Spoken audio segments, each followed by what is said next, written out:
Hakjing lekai prolog hapedeng ka Bayern Munich persa ya ka Aston Villa. Hau phas gini jing lekai ka Bayern Munich kala ban khur ka nam job harin bala ban film ya ka Aston Villa la al kui gol. Ya ki gol jong ka Bayern Munich le yo ban thep kun ka balai pun nyau leng bau Kim Min Ji heaven ka ba nyau phala le yo ban thep leng bau Luis Diaz. Ka bai ki gol jong ka Aston Villa le yo ban thep ha ka menit ka ba pra phala leng bau Gomez. Hakwe bagi jing lekai Duran Cup hapedeng ka ST Delhi persa ya ka Defender FC.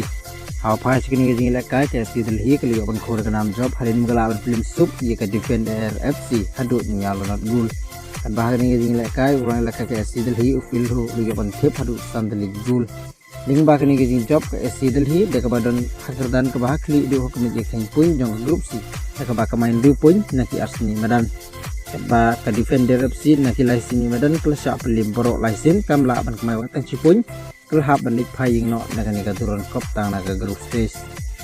Hakwe bagi jing lekai Duran Cup hapedeng ke SC Bengal persa ya ka South United.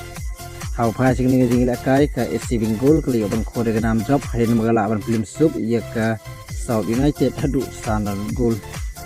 Balang bagi jing job ke SC Bengal ke liga ban kemai Rio Pura naga group E naki Laisini Medan. Kedba ka South United naki Laismi Medan kelaban kemai tang lai pun